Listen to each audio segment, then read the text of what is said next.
maybe assignment bi na assignment na ye bo ma ba so ye mo rank ba ko ka ho and obi o so a obi o ha at all cost opese o kire so ye adwuma the apostle ni bi chi ne se wakwachi nipa bone for no hu ne so nipa bone for na akwa court ni e jan ma ne nam ho e ne se wa ye adwuma agu aha nti at all cost no wonya do awa no tese kwan bi aso ye bi tuma ne wa ye for free aha wa ye for ba we de mo rem well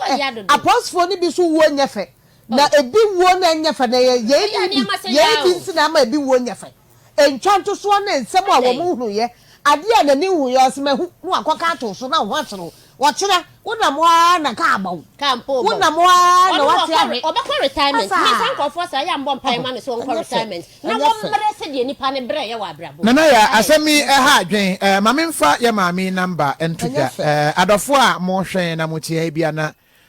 mo pese mo ne mame di nkomo anase mo pese mo mano ma who say obi asende Kofi I want to support her baby our dan no ne ade was Kofi I'm a prison officer this what is choking the prison. Oh, Jerry Jones. Jerry say prison hono. More about more common somewhere. And I'm a prison ho choking because Charlie this is. But your mommy number is 0595 0595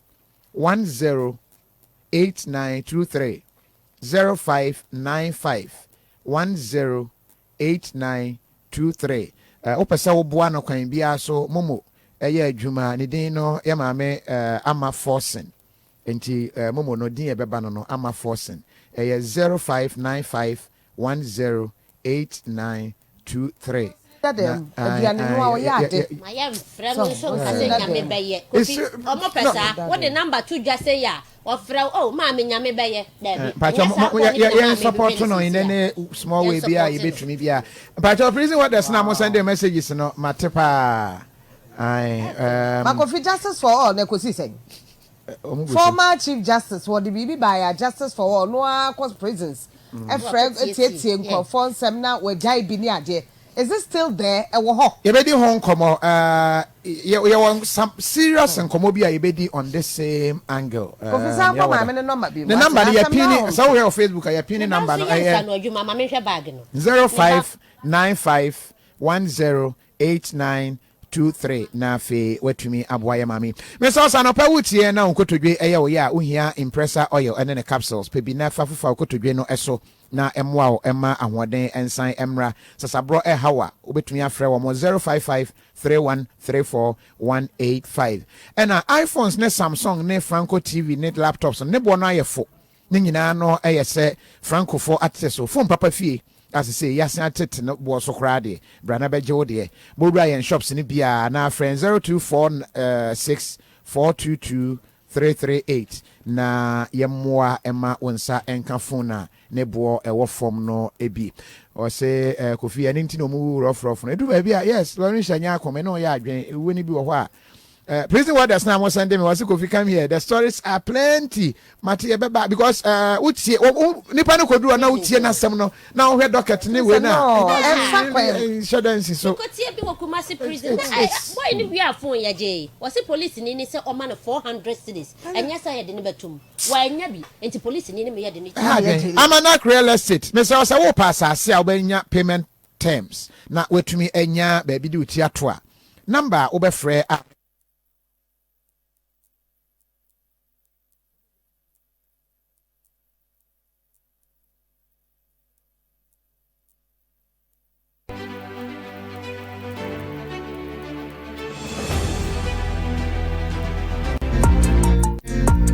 innovation, creativity, business acumen, and lots of guts. Step into the growing fashion industry and make waves with courses in fashion, footwear and graphic design, communication arts, events and interior decoration, beauty and cosmetology. Abi Creations Fashion and Business College prepares you for the rapidly growing fashion world. Our courses give students a global perspective of a fashion industry.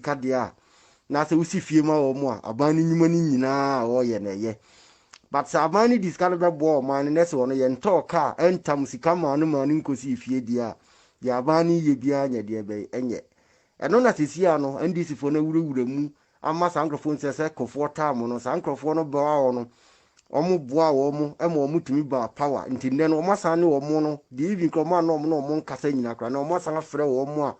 omo twa sika mo omo a yese no omo gina mu yesa adwuma no bebre na di wo mu kase ne sesesi a na ndisi fo na san tena ase apra ne ade fofora afa san krofo na omo no mo ayesa nhye no hu ani sesesi a no omo bekunkum san krofo no omo bebo bituo ne yakase nipa na ebo aban na chi no na aban na asma ne krofo am ya bebo wo mutuo especially nkrofo mu eze no abeye ayam omo pa yes face the country for no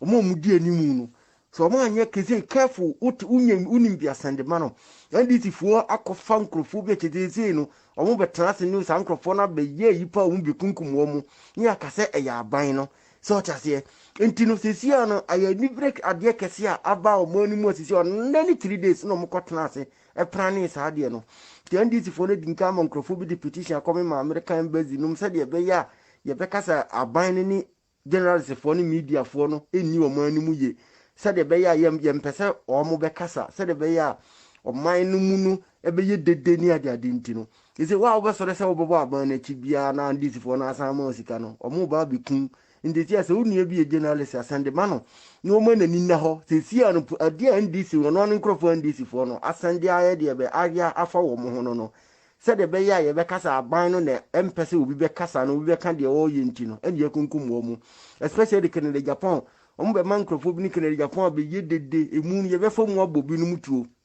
o mo be kasa ye Canada Japan na am yakukum sa nkrofo no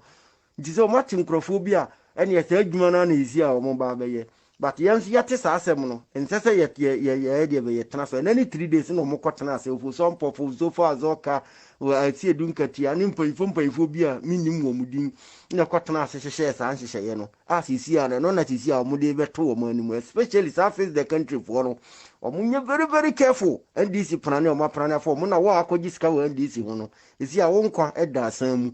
se de be ya ye be kasa aban na be kunti no wo mo ankasa no se fa akira ba de be aba be bo utuo akunkum mu se de be kasa ya aban na enti no bro misre wasas de we ya de ayi serious wa mo bi ate on tana so unu mfanyi bi asande ma no